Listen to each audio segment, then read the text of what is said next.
안녕하세요. 새벽의 축구 전문가 페노입니다. 오늘은 월드컵 최종 예선 한국과 레바논의 경기에서 나왔던 벤투 감독의 투톱 활용법에 대해 살펴보려고 합니다. 이번 경기에서 대표팀은 평소에 사용하던 4-3-3 혹은 4-2-3-1 전형이 아니라 황의조와 조규성을 투톱으로 활용하면서 4-1-3이라는 공격적인 전형으로 나왔습니다. 그리고 이렇게 벤투 감독이 투톱을 활용한 것은 경기가 끝난 이후에 정우영이 인터뷰한 것처럼 경기장의 잔디 상태가 안 좋았기 때문에 중앙에서 풀어가기보다는 투톱을 활용해서 최전방 공격 숫자를 늘리고 페널티 에어리어 안으로 볼을 보내주기 위한 선택이었는데요. 경기를 봐도 대표팀은 공격할 때 황의조와 조규성을 중심으로 이재성과 권창훈까지 중앙으로 좁혀 들어오면서 중앙에서 선수의 숫자를 늘려놓고 김진수와 이용이 좌우 측면으로 높게 올라왔습니다. 그리고 황희범을 제외하고 중앙에 있는 4명의 선수가 침투해 들어가면서 페널티 에어리어 안에 많은 선수를 배치한 이후에 좌우 측면에서 크로스를 올려주는 모습을 보여줬는데요. 여기서 한국은 좌우 측면에서 중앙에 밀집한 선수들에게 계속해서 크로스를 올려줬는데요. 중앙에 선수들이 많기 때문에 한국은 크로스가 올라왔을 때 좋은 찬스를 잡을 수 있었습니다. 이 장면에서도 중앙에 선수들이 많이 배치되어 있고 측면에서 크로스가 올라오는 장면인데 이때 레바논의 수비수가 황의조를 마크하면서 순간적으로 뒤에서 들어오는 이재성을 놓치게 되는 장면을 볼 수 있습니다. 이처럼 투톱을 활용해서 공격 숫자를 늘린 것은 페널티 에어리어 안에서의 경쟁력을 높이는 데 분명한 장점이 있었는데요. 이때 레바논의 수비 라인을 생각해봐도 투톱을 선택한 것은 굉장히 좋은 선택이었습니다. 레바논의 최근 경기들을 보면 평소에는 포백을 사용하지만 자신들보다 강팀을 만났을 때는 수비 숫자를 늘려서 파이브백을 만드는 모습을 보여줬는데요. 이렇게 수비적으로 안정적인 경기를 펼치는 데 중점을 두면서 레바논은 월드컵 최종 예선에서 전력이 가장 약한 팀으로 분류되었지만 현재까지 7경기를 치르는 동안 4번의 패배를 기록하면서 4경기 모두 한 골 차이로 패배했습니다. 그리고 이번 경기 또한 레바논은 3명의 중앙 수비수를 사용하면서 수비적인 경기를 펼쳤는데 벤투 감독이 평소처럼 원톱을 쓰지 않고 투톱을 배치했다는 것은 페널티 에어리어 안에서 레바논의 수비 라인과 숫자 싸움에서 밀리지 않는 상황을 만들 수 있다는 점에서 좋은 선택이라고 할 수 있었는데요. 여기서 투톱으로 배치된 조규성과 황의조가 활동 반경을 넓게 가져가면서 레바논의 수비 라인의 공간을 만들어주기 위해 노력했는데 투톱을 사용하고 있는 만큼 한 선수가 다른 지역으로 움직여도 다른 한 선수는 중앙에 머무르면서 언제나 최전방에 한 명의 공격수가 배치된다는 것도 투톱을 활용할 때 얻을 수 있는 이점이었습니다. 예를 들어 이 장면은 조규성이 측면으로 빠져들어가고 있습니다. 이때 황의조가 전방으로 침투해 들어가는 모습을 볼 수 있는데요.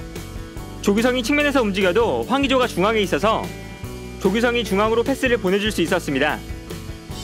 한국의 득점 장면을 봐도 황의조가 측면으로 움직여서 볼을 받는데 이때 중앙에는 조규성을 비롯해서 권창훈과 이재성까지 있기 때문에 레바논의 수비수들과 비교했을 때 숫자 싸움에서 밀리지 않는 모습을 볼 수 있습니다. 특히 공중볼에 강한 조규성이 있는 만큼 페널티 에어리어 안에서의 경쟁력이 확보되어 있는 상태라고 할 수 있는데요. 여기서 황의조의 정확한 크로스가 올라오는 순간 조규성이 전방으로 침투해 들어가면서 득점을 만들어내는 데 성공했습니다. 투톱을 활용한 벤투 감독의 선택이 만들어낸 득점이었는데요. 여기에 더해서 투톱을 사용했을 때 조규성의 제공권을 활용한 플레이가 훌륭하게 이루어졌습니다. 특히 후방에서 볼을 걷어낼 때 조규성에게 한 번의 패스를 보내주고 조규성이 볼을 떨어뜨려주는 순간 황의조가 세컨드 볼을 향해 달려가면서 볼을 차지하는 방식인데요. 조규성의 제공권 그리고 볼을 향해 움직이는 황의조의 부지런한 플레이가 좋은 호흡을 보여줬습니다. 한편 이번 경기에서도 조규성은 인상 깊은 활약을 보여줬는데 넓은 활동 반경을 바탕으로 공수 양면에서 팀에게 큰 도움을 줬습니다. 가장 먼저 한국이 볼을 전개할 때 레바논의 수비에 막히게 되면 조규성이 빠르게 볼이 있는 지역으로 움직여서 패스를 받아주는 모습을 보여줬는데요. 이 장면에서도 조규성이 패스 루트를 만들어주는 덕분에 레바논의 수비를 피해서 볼을 전개할 수 있었습니다. 실제로 조규성의 히트맵을 봐도 한 곳에만 머무르지 않고 경기장 전체를 활발하게 돌아다녔다는 것을 알 수 있는데요. 또한 한국은 조규성의 포스트 플레이를 적극적으로 활용해서 좋은 찬스를 만들어냈습니다. 레바논이 수비 라인을 내리고 있었던 만큼 공격수들이 볼을 받을 때 강한 압박을 받을 수밖에 없었는데요.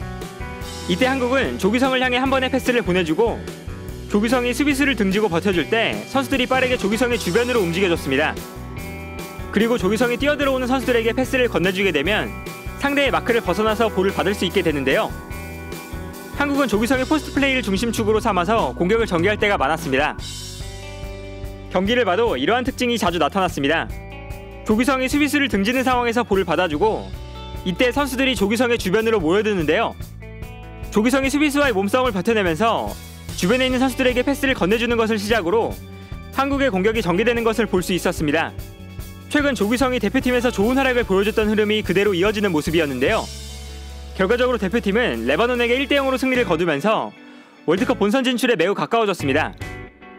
특히 이번 경기는 손흥민과 황희찬이라는 대표팀의 주전 공격수들이 없는 상황에서 황의조와 조규성을 활용한 투톱 전략으로 승리를 가져왔다는 것이 긍정적인 부분인데요.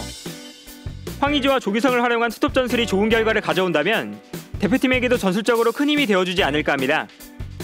오늘 영상은 여기까지고요. 시청해주셔서 감사합니다.